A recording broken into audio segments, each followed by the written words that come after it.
Welcome back to the channel, everyone. Today we are going to do a video that is unlike the rest that we've done. I'm going to share with you the experiences, what it takes, and how it has been owning this thing. This is a 2008 car, but I've owned it for the past about 5 years, and so let's jump right in.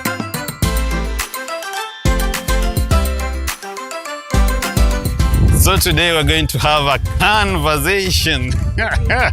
So yeah, it's been 5 years and I've been asked a ton of questions on social media by friends and strangers about this car and what it is like to own it, its reliability, comfort, speed, all those things. So in a nutshell, this is going to be a video about the 2008 Nissan Fuga 5 years later. Actually, it's not 5 years later, but 21 minus 8. Kenyan. Anyway, this is 13. Is it 21 minus 8 is 13? Yeah, 13 years later since it was manufactured. Let's do first a walk around the car. I think we can start from the back over here. As you can see from the labeling, this is a Nissan Fuga 250 XV. 250 basically denotes the fact that it's a 2500cc car. XV basically is the trim level. There's GTs which are a bit higher than XVs. The main differences between GTs and XVs will be like you might get LED lights instead of the normal bulb lights at the rear. In the GT there's a TV, I think. There is also rear drive cameras. Interestingly, in as much as this is a very nice car, it did come with a rear view camera. So I actually installed one for myself. As you can see over here, this is a Bosch rear view camera. The car is not washed. I've not done anything to it. This is how the car looks day to day, so don't mind the dust. The car is 5 years old. It's been to Kenya, to Uganda. It's been to all these mud roads that you can see around. So yeah, today is the day of reckoning. On this side, what is here, apart from the scratches, the wheels, as you can see, these are 17-inch alloy wheels. And one of these Nissan badges on the wheels actually got out. We have 3 out of 4. I've actually changed the tires twice. These are not the stock tires.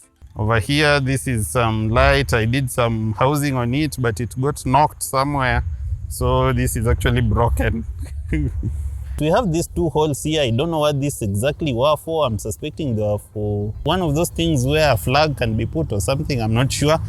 At the front here, you can see the grille. I actually liked the styling from the front. This is what made me go for this car. It looked good from the front. This grille that goes around the fog lights, one of it was stolen in Nairobi. And that's why I don't live in Nairobi anymore. Because, you know, yeah, so I had this made locally. Let's just take a wide sweeping look at it before we look at the interiors.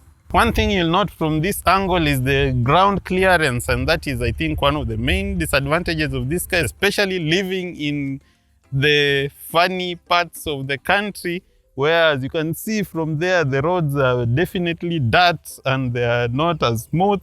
So you hit all kinds of things on the road. There's valleys and hills on the road. We have a clearance of what? Probably about 20 centimeters. And one thing I'll tell you guys, don't even struggle going to do all those tweaks to try and improve the ground clearance. I have done everything over here. I have changed the springs. The ride became so horrible, so bumpy. So I went back to the stock springs at the rear and I got some better springs at the front. Just get used to it. That said, I still love the aerodynamics that the lowish clearance gives this car. This is actually awesome in terms of speed and agility. You like it. Let's first go under the hood, look at the engine, and then we'll look at the interiors. Ooh. This is dirt. This is dust. Anyway, this is how cars roll in Kenya. Ignore videos that show you super nice, clean cars. This is what a real car getting used on the dirt roads of this country looks like. Anyway, this is the 2500cc V6 Beast. It produces, I think, around 140 horsepower, an equivalent amount of pound-feet of torque. Right now, those values don't really matter. It's been long. This is a 13-year-old car. And so what you want is speed, reliability, and not the nitty-gritty numbers. I've actually never even got this cover off. That tells you how reliable it is. This engine has never actually been touched. It's been working for the 13 years it's been working, and it's been working fine. The only things that I've done over here is just change the engine oil, and I've changed the spark plugs twice. The gearbox is somewhere down there. Again, the only thing I've done to the gearbox so far is just change the fluid at some point, but it's been working marvelously over the 5 years that I've had it. Oh, something else that I've also changed is the belts. And actually, I think I got some poor ones because these ones are actually a bit noisy. We'll take a look at the interiors and maybe comment a bit about the comfort. So far, if you like this video, like it. And if you've not subscribed, please consider subscribing and turning on the bell so that you can never miss a video. When you get into this car and you turn it on, the steering wheel and the seat actually do adjust themselves so that you can sit in a more comfortable position. As you can see, that is what happens when you turn the car on, and when you turn it off to get out of the car, more space to get out. Yeah, that is one of the quirks and features of this car for those of you who watch the likes of Dog, the Muro. And here we have what you see like on standing desks and standing tables. Here we have 2 presets. I have mine at 1. Someone else, if the good wife knew this, she would have had her preset somewhere at number 2, for example. But what happens here is you can actually set your sitting position and your comfortable driving position at number 1 or number 2. So once you get into the car, you can just press 1 and it places the steering wheel and the seat exactly where you want it to be. This is made by Bose, the company that makes nice headphones and audio equipment. This is actually a Bose, let me insist, a Bose. And it's been working marvelously for the 13 years this car has been in existence. I don't know why they did this, anything here. Ideally, it should have been wide enough to accommodate maybe a drinking bottle and so on. But anyway, this being like a classy office car, this was meant to hold your documents probably. And we have the lights here. This is a nice light. When you get out of the car, it kind of turns on. If it were at night, you wouldn't have to miss your step.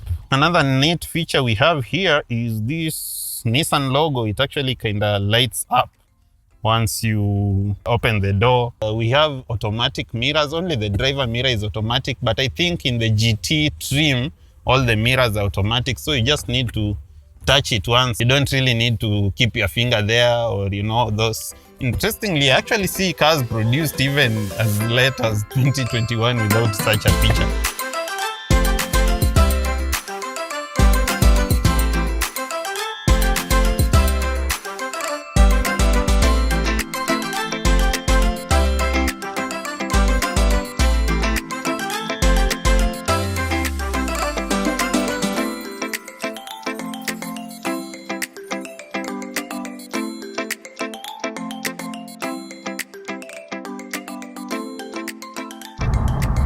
So a bit more of what you'll find on the interior here is the instrument cluster, or rather the infotainment screen.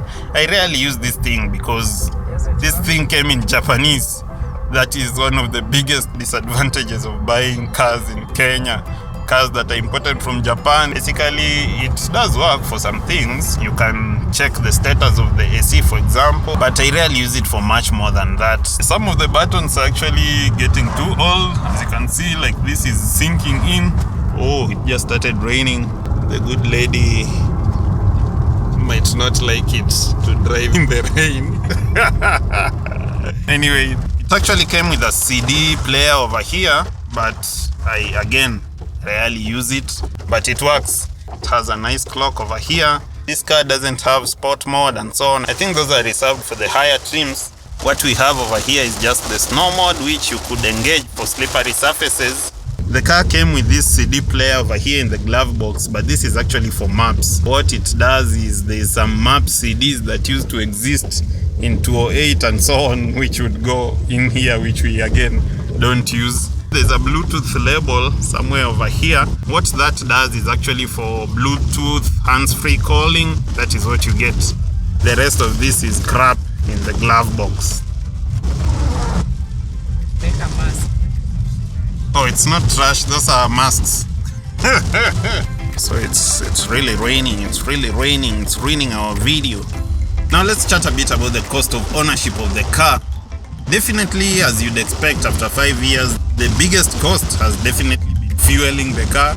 And being a 2500cc car, you expect that this is actually quite a fuel guzzler. Definitely some repairs, and I don't know, I'm sure that by now I've probably spent some hundreds of thousands in repairs. I don't know, maybe 100,000 or even more. It's been quite a bit over the years. Most of what we've spent is actually just replacing suspension parts, mostly shocks, springs, links, such things, wheels. And so if I was to recommend this car, I'd say that, one, if you're going to buy it as your first car, better get some of these other smaller cars, not unless you are really a rich person. I'm not saying that we are rich, it's quite costly. But if you'd like speed, performance, comfort, get it. Ooh, we have arrived! Bye! Peace. No pressure. Whew. And so that is it for today. Thank you for watching, and as always, no pressure.